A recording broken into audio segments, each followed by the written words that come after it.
कहानी लकी से पूछती है कि तुम्हें चोट कैसे लगी, तो वो बताता है कि इसने धक्का दिया। घर वाले कहते हैं कि तुम्हें अपने बहन भाइयों को समझाना चाहिए था कि यहाँ पर कोई नाच नहीं होने वाला, जो ये फूलों से सजावट कर रहे थे।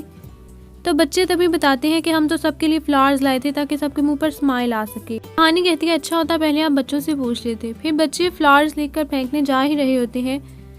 ये गुंजन का बाप उन्हें अपने पास बुलाता है और कहता है कि फूल मुझे दे दो। बच्चे उसको फूल दे देते हैं और खुशी से उन दोनों को गले लगाता है।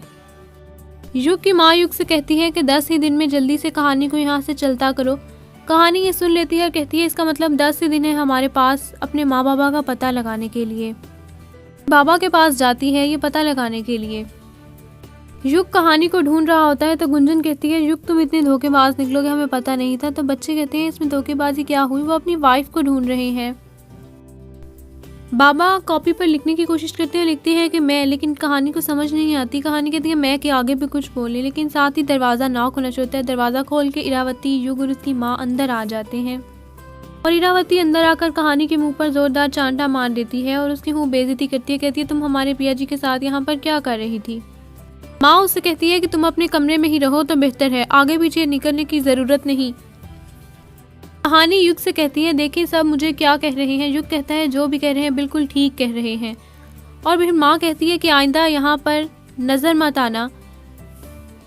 कहानी अपने आप से बैठी बातें कर रही होती है, ये लोग हर वक्त हमें बेइज्जत करते रहते हैं, पता नहीं कैसे लोग हमारे मत्थे पड़ गए। वहीं युग आ जाता है और कहता है कि यही राय मेरी तुम्हारे बारे में भी है और आप जल्दी से तैयार हो जाओ, हमें चंगू मंगू के साथ बाहर जाना है। तो वहीं बच्चे आ जाते हैं और कहते हैं कि जीजू कितने फ़नी हैं और फिर कहते हैं कि आज आप दीदी को तैयार कीजिए। युग कहते हैं मुझे नहीं करना आता। कहानी कहती है कि कर दीजिए ना, गरीब बच्चों की खुशी के लिए। इरावती नौकरानी को बुलाकर कहती है कि महल में रहने वाले नौकरों के आंखें और कान खुले होने चाहिए, वो नाचने वाली हमारे कमरे में क्या कर रही थी। तो नौकरानी कहती है हम नहीं जानते। इरावती कहती है तो पता लगाओ और साथ ही रूपा और गुंजन को कहती है कि प्यार तो तुम लोग करके देख ही चुके हो, अब प्यार में कुर्बानी और जिद करके देखो। युग की माँ पीछे कड़ी बातें सुनती हुई कहती है कि शायद यही अपने घर को बचा लें, हम तो बचा नहीं सके।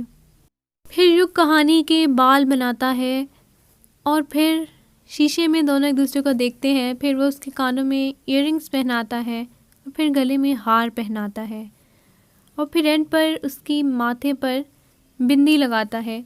तो वहीं गुंजन ये सब कुछ खड़ी देख लेती है और बहुत जेलस होती है और कमरे में जाकर अपने ड्रॉर में से छुरी निकालती है और अपने हाथ पर कट लगा लेती है, अपनी कलाई को लेती है।